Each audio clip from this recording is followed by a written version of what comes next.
BeakerBeat. It's Monday, December 5th, 2011. In this week's BeakerBeat, Pfizer's grand plan to squeeze more money out of Lipitor hits a roadblock in Washington. More on that, plus an $11 billion buyout makes headlines and raises some eyebrows as well. And what's in a name? Well, if you're on Facebook, it's everything, or nothing if someone takes it from you. We'll explain coming up. All that and more in this week's edition of BeakerBeat, brought to you by Life Technologies. To learn more about Life Technologies, visit their company webpage on Beaker. Hello everyone, welcome to this week's edition of BeakerBeat. I'm Mike Justice, thanks for tuning in. Well, with Old Man Winter fast approaching, we thought we'd give you one last look at the beach, because for a lot of you, you won't see this again for several months. And then we'll give you this week's top story. You want to dance, Ronnie? I want a polka.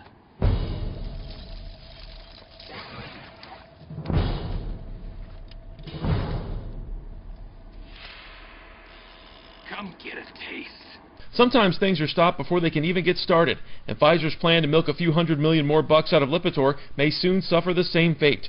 3 senators, Charles Grassley, Max Baucus, and Herb Kohl, are asking Pfizer for details on its deals with 5 health companies to block prescriptions of generic versions of the cholesterol drug Lipitor and sell only the Pfizer brand name version. This comes as the patent just expired on Lipitor, the best-selling drug in history.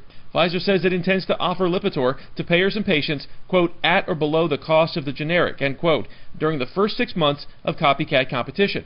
While some companies say they will save money, others do not. The senators said they were concerned about longer-term impacts on employers, Medicare, and healthcare costs. One potential loser from Pfizer's aggressive tactics is, of course, its authorized generic partner, Watson Labs, and CEO Paul Bisaro is not happy about it, criticizing Pfizer's move during an appearance on CNBC's Squawk Box recently.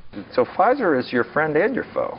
A little bit. So after watching some of their tactics, I don't know if tactics is the right word, but in terms of working with PBMs, and did they do some things that you thought maybe was not completely appropriate, or is all fair in war and business? Well, I don't think they did anything inappropriate. I think it changes the way we have to look at the 6-month period of time. Unfortunately, what's happening now is people are going into the pharmacy and they're being told, well, you can't even get the generic, even though they know it's available, because the brand is being sold at a lower price. We don't need that confusion in the marketplace. You're saying the brand is being sold at a lower price than the generic? In some cases, yes. Well, in many cases now, and what's happening in this 6-month period, one of the, as you mentioned, tactics, is what we call NDC blocking. They're literally blocking the ability of the pharmacist to dispense the generic, and only can dispense the Pfizer product. Now, Watson Labs has already shipped its generic version to thousands of pharmacies. Meanwhile, Ranbaxy Labs finally got FDA approval to sell its generic version of Lipitor after some wrangling with the agency, and has now officially launched the drug. Pfizer is defending its move. A spokesperson said the senator's concerns are based, quote, on incomplete or incorrect information, and, quote, participation by a health plan is entirely voluntary. So how is this playing out so far? Pharmacy benefit management companies Express Scripts and Medco recommended their clients sell generics, not Lipitor, but are also buying Lipitor at the generic price for their mail-order operations. Meanwhile, United, Coventry, and Catalyst RX say the Pfizer discount will save them money until more generics enter the market in June. Oh, hot out here. Anyway, tell us what you think about this story or any story you see in today's show. Very simple. Click on the orange button below me. A box will pop up. Type in your comments. Send it to me. I promise I'll read and respond to every one of them. We do want to hear from you. Now I need to get some ice cream. So hot. And we're putting our money where our mouth is when we say we want to hear from you.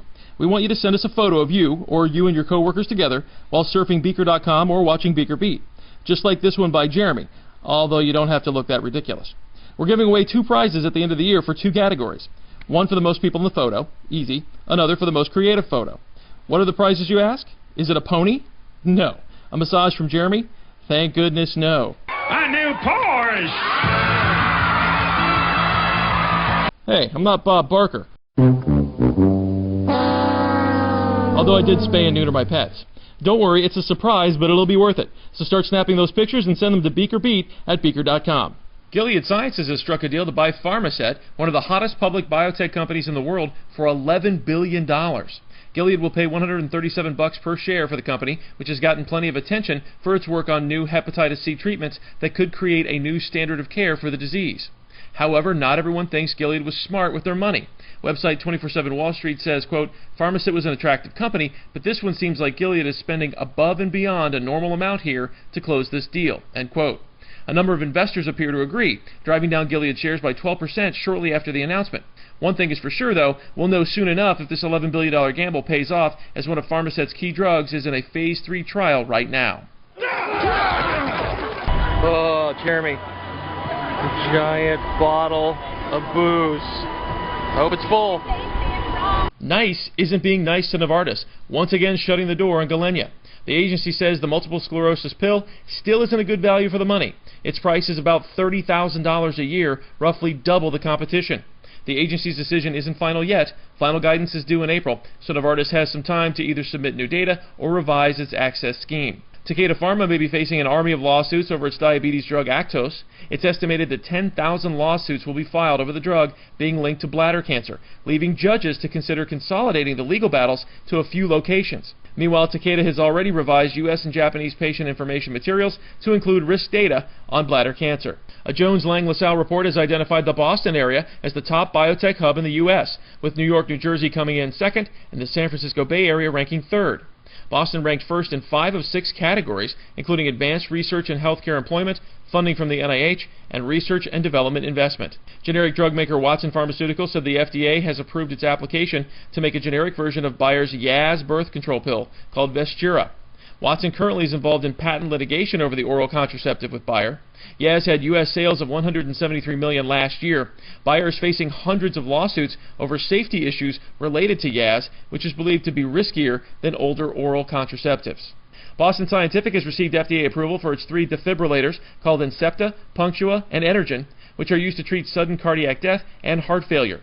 Meanwhile, competitor St. Jude Medical got the FDA's approval to market its Unify Quadrant defibrillator, an implantable device to treat problematic cardiac rhythms and harmonize pumping in the heart's chambers. Merck has agreed to pay $950 million to settle federal criminal charges and civil claims for off-label promotion of pain drug Vioxx, which was removed from the U.S. market in 2004. The settlement ends a 7-year Justice Department investigation. The company will enter into a corporate integrity agreement with the HHS Office of Inspector General, and a Merck unit will plead guilty to 1 misdemeanor violation of the Food, Drug, and Cosmetic Act. Macrogenics has inked a $450 million pharma deal to develop an immune-stimulating antibody against cancer. Servier, France's second-largest drug maker, has coughed up $20 million up front in the deal that gives it an option to develop and commercialize the drug for the European market. Macrogenics could make an additional $390 million if other development and commercial goals are reached. Covidien will acquire California device company Barx Medical for $325 million, with even more potential payouts if certain milestones are met.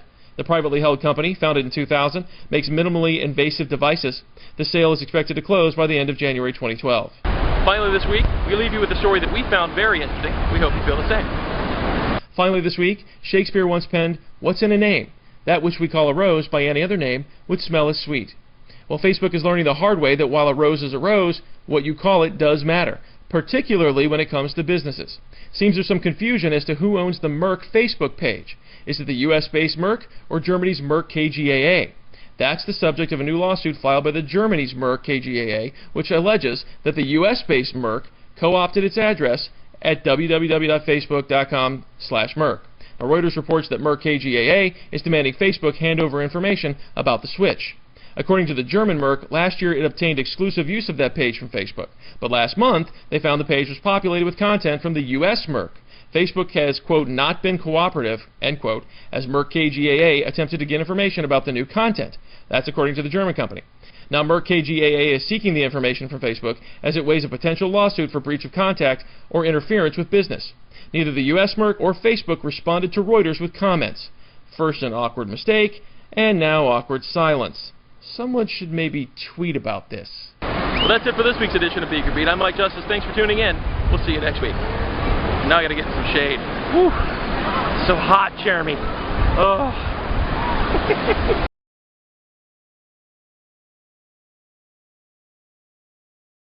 Sit, Beaker. Sit. Good dog.